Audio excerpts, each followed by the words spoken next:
आपका एक strong customer base बन जाएगा। इस टाइम पे आपकी कमाई 1 से 1.5 लाख रुपए महीने तक की हो सकती है। नमस्कार, खाता बुक के नए वीडियो में आपका स्वागत है।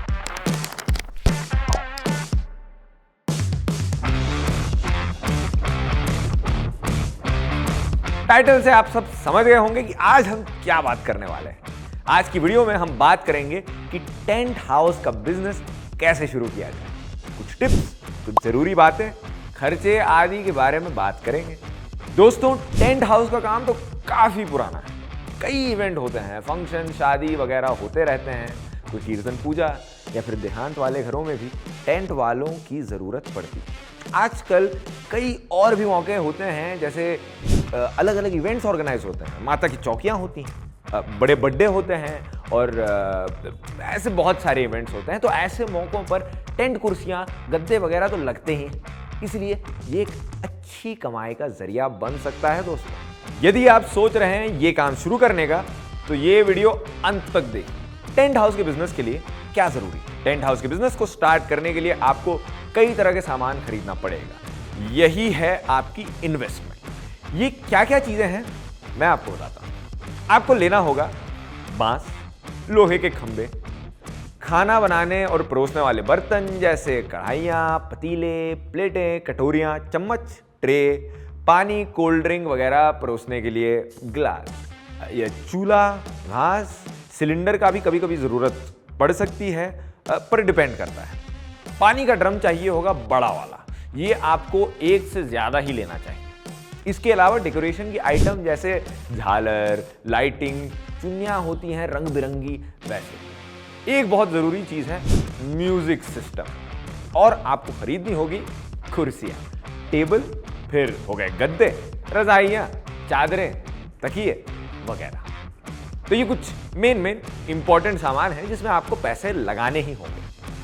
इसके अलावा आपको एक जगह की आवश्यकता होगी जहां पर आप ये सब सामान स्टोर कर सकते हैं। आप चाहें तो अपने टेंट हाउस का काम घर से भी शुरू कर सकते हैं। यदि आपके घर में इतनी जगह है सामान रखने की, छोटे शहरों में शायद ये हो सकता है। अगर आप दिल्ली, बॉम्बे जैसे जगह पर हैं तो शायद थोड़ा सा मुमकिन नहीं है, पर आप देखिए क्या कोई ऐसी जगह है जहां आप रख सकते हैं ये सामान। नहीं है तो एक जगह रेंट पे ले लीजिए और बड़ी आसानी के साथ बिजनेस शुरू कर लीजिए। अब ये तो हो गया सामान और जगह की बात। एक और बहुत जरूरी काम आपको करना होगा शहर की लोकल अथॉरिटीज जैसे कि नगर महापालिका, उससे परमिशन लेनी होगी अपना धंधा स्टार्ट करने के लिए। एक लीगल फॉर्मेलिटी है जो पूरी करनी ही होती है। आप अपने शहर के जिला विद्युत विभाग से जानकारी ले सकते हैं कि अपने बिजनेस को स्टार्ट करने के लिए क्या क्या कागजात, डॉक्यूमेंट्स लगेंगे, और जो भी जरूरी जानकारी है वो आप उनसे प्राप्त कर सकते हैं। भाइयों, सबसे इंपॉर्टेंट चीज जिसकी जरूरत आपको पड़ेगी वो है मैन पावर, यानी कि आपको काम करने वाले लड़के चाहिए। उनके बिना टेंट का धंधा नहीं चल पाएगा। आपको टेंट लगाने से लेके सामान ट्रांसपोर्ट करना, लाइटिंग सेट करना और अन्य कई काम मजदूरी करने वाले के लिए लोगों की आवश्यकता पड़ेगी। तो आपको लगभग 7 से 10 लोगों की फौज बनानी है। ये फौज आपकी सबसे जरूरी इन्वेस्टमेंट होगी। अच्छे, समझदार, होशियार और भरोसेमंद वर्कर्स चुनिएगा। दोस्तों, टेंट हाउस के सामान को एक जगह से दूसरी जगह कैसे लेके जाएंगे भाइयों? उसके लिए एक वाहन तो चाहिए। आप इसके लिए किराए की गाड़ी इस्तेमाल कर सकते हैं, वैन, ट्रक या टेम्पो। कितना सामान है, कितनी दूर लेकर जाना है, ये उस पर निर्भर करता है। ई रिक्शा भी एक माध्यम है अगर डिस्टेंस कम हो तो भाई लोग, ये सारे इंतजाम आपको करके रखने हैं दुकान जब खोल रहे हैं। दोस्तों, आगे बढ़ने से पहले अगर अभी तक आपको ये वीडियो पसंद आया तो हमारे चैनल को सब्सक्राइब कीजिएगा। हम आपको समय समय पर आपका बिजनेस बढ़ाने की बढ़िया और फायदेमंद टिप्स देते रहेंगे। खाता बुक के साथ अब बिजनेस होगा आसान। टेंट हाउस के बिजनेस में कितनी लागत लगेगी? दोस्तों, किस पैमाने पर आप काम शुरू कर रहे हैं उस पर निर्भर करता है कि क्या लागत होगी, कितना सामान खरीद रहे हैं, दुकान का किराया क्या है, कितने वर्करों को आपने काम पे लगाया है, वगैरह वगैरह। इन सब से ही खर्चे का अंदाजा आपको लग सकता है। यदि आप छोटे स्केल से स्टार्ट करना चाह रहे हैं तो आप 1 से 1.5 लाख रुपए में शुरू कर सकते हैं। अगर आप बड़े स्तर पर शुरू करना का सोच रहे हैं तो कम से कम 5 से 10 लाख से काम बन जाएगा। सामान कहाँ से खरीदें? तकिए, गद्दे, रज़ाई आदि इस तरह की सारी आइटम आप अपने शहर की लोकल मार्केट से आसानी से ठीक ठाक दामों में बनवा सकते हैं। इसके लिए आपको बहुत अच्छे और महंगे ब्रांड्स का सामान नहीं लेना है, लेकिन सस्ते के चक्कर में घटिया माल भी लेना सही नहीं है आपके धंधे के लिए। ये तो आप समझते ही होंगे। यदि ग्राहक को सर्विस अच्छी नहीं लगी तो फिर काम कैसे बढ़ेगा? ना वो फिर से आपके पास आएंगे, ना ही किसी और को बिजनेस आपके पास भेजेंगे। दोस्तों, इस टाइप के बिजनेस में सबसे जरूरी चीज होती है अच्छी सर्विस देना। शादी के घर में परिवार वालों को वैसे ही बहुत काम होते हैं, बहुत झंझट होते हैं। ऐसे में यदि उनको एक और टेंशन हो जाए कि भाई टेंट वाले से सामान अच्छा नहीं मिला, कुर्सियां पूरी नहीं पड़ी वगैरह वगैरह, तो दोस्तों आप समझ लीजिए कि आपको भविष्य में उनसे काम नहीं मिलेगा। टेंट वाले भाई का काम ही है किसी परिवार के जरूरी दिन में उनकी मदद करना। तो इस बात का आप जरूर ध्यान रखिए। बर्तन वगैरह की बात करते हैं। बर्तन भी आप अपने शहर की लोकल मार्केट से ले सकते हैं या चाहे होलसेल से भी खरीद सकते हैं। लोहे के खंबे आप लोकल कारीगरों से बनवा सकते हैं, ज्यादा महंगा नहीं पड़ेगा।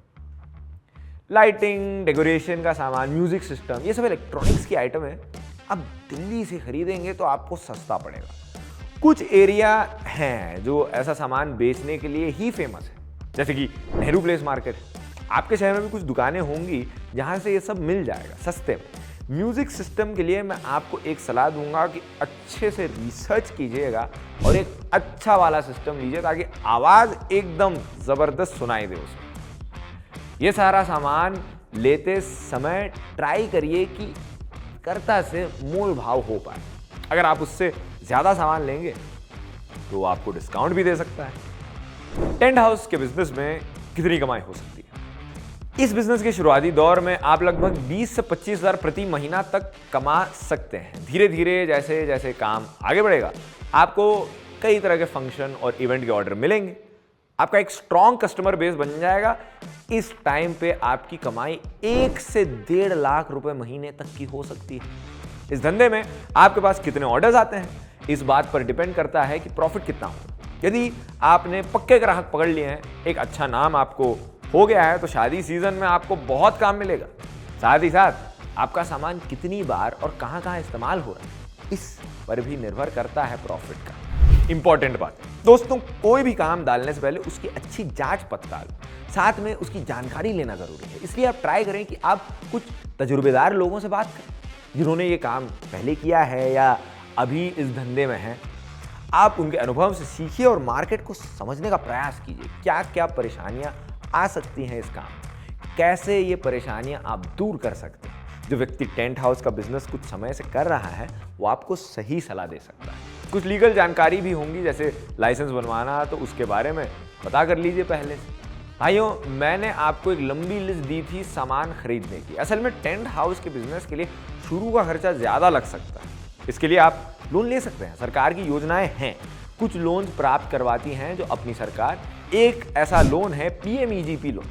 इस पर हमने एक वीडियो भी बनाया है, लिंक डिस्क्रिप्शन में है, आप जाके जरूर देखिएगा और इस सुविधा का लाभ उठा के आप अपना नया काम डालिए।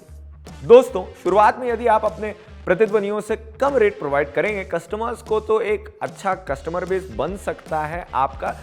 इससे लोग आपसे जुड़ना चाहेंगे और आपको ज्यादा से ज्यादा मुनाफा होगा। पर हाँ, लोग तब जुड़ेंगे जब आपका रेट कम होगा लेकिन सर्विस भी बहुत अच्छी हो। इस बात का हमेशा ध्यान रखिएगा। किसी भी धंधे में यह सबसे इंपॉर्टेंट बात है। मान लीजिए कभी जरूरत पड़ने पर आपके पास सामान प्रोवाइड करने के लिए नहीं है, हो सकता है कहीं पहले ही आपका सामान लगा हुआ है और कोई नया ऑर्डर उसी समय आ गया, तब आप दूसरे बिजनेस के साथ मिलकर ये काम कर सकते हैं। उनके सहयोग से आप ये नया ऑर्डर ले सकते हैं। आप उनसे किराए पर सामान ले लीजिए और आगे ग्राहक के यहाँ सामान पहुंचा दीजिए। दोस्तों, ऐसी सिचुएशन में आप थोड़ा रेट बढ़ा के भी लगा सकते हैं क्योंकि आप शॉर्ट नोटिस पे उनका काम करवा रहे हैं, तो आपका इसमें प्रॉफिट ही होगा। बस भाइयों, यही कुछ ध्यान देने वाली बातें थी टेंट हाउस का बिजनेस स्टार्ट करने के लिए। आप सूझबूझ से और ईमानदारी से काम शुरू कीजिए, आप जरूर सफल होंगे। तो इसी के साथ भाइयों, मैं आपसे हाथ जोड़कर विदा लेता हूं। उम्मीद करता हूं आपको ये वीडियो पसंद आया होगा। कमेंट्स में जरूर बताइएगा कि आप अगली वीडियोस में क्या देखना पसंद करेंगे। नमस्कार।